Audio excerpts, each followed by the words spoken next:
Et salut tout le monde, c'est le joueur du mobile et aujourd'hui on se retrouve pour la troisième partie de Terraria. La dernière fois nous avions exploré un peu et dans cette vidéo on va explorer encore plus. C'est parti.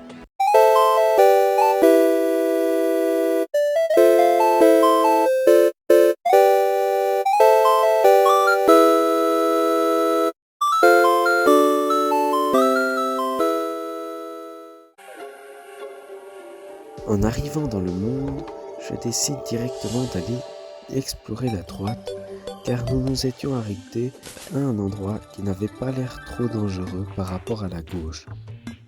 Je tombe sur la crevasse, je décide de l'explorer alors un peu et j'aperçois une grotte vers la gauche. Je me demande qu'est-ce qu'il peut bien y avoir dedans. Mais pour finir, il n'y avait rien, donc je suis remonté. En sortant de la crevasse, je tombe sur un énorme filon d'étain, un peu comme la dernière fois avec le filon de plomb. Alors, petite session minage. La nuit tombée, je décide d'aller me cacher parce que beaucoup de monstres me poursuivent et j'ai pas envie de crever aussi loin de ma baraque.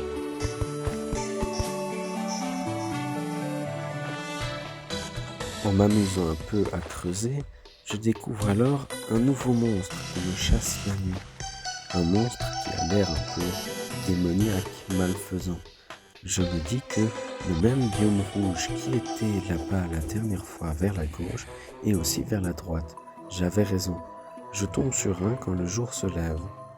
Je décide de courir pour éviter les monstres. Il y en a vraiment beaucoup.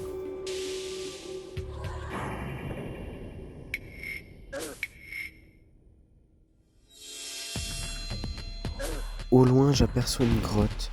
Je décide de m'en faire un bunker pour pouvoir me protéger des monstres.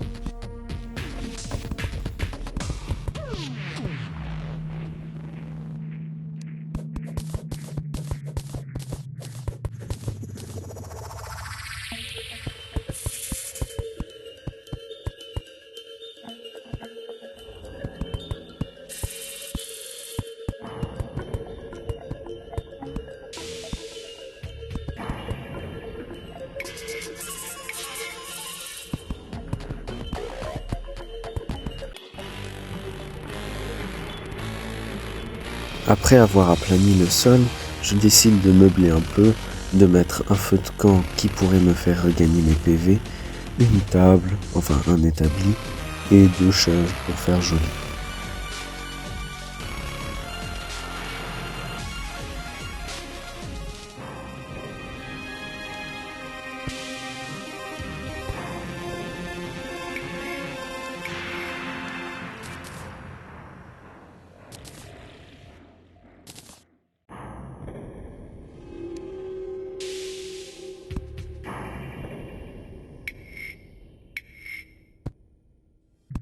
Après avoir tout bien meublé, je décide aussi de mettre une porte qui me permettrait de sortir et de rentrer beaucoup plus facilement sans devoir à chaque fois casser les pierres.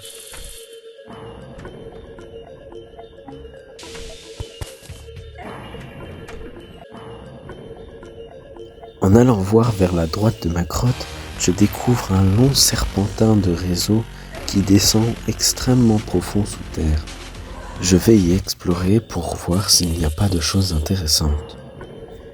En descendant, j'entends des bruits bizarres qui viennent de vers la droite. Je descends alors encore plus en faisant bien attention de ne pas trop me précipiter et de faire bien attention à ne pas mourir. J'arrive dans une énorme salle vide. Je n'ai pas encore été voir vers le fond, mais je crée un pont pour pouvoir passer de l'autre côté.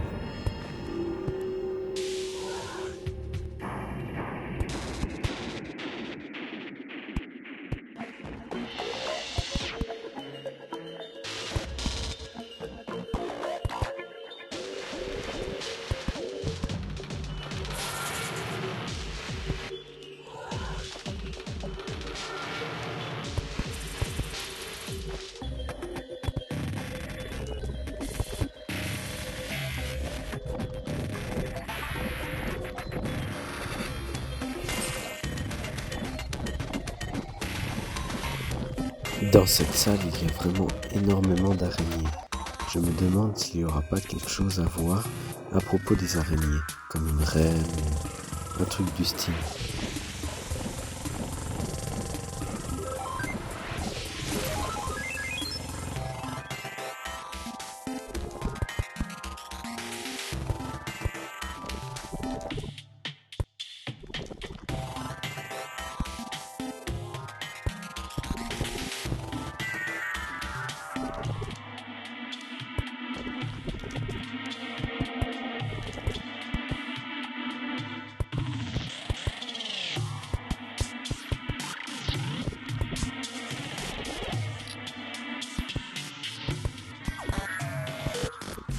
J'arrive ainsi vers le tunnel d'en face.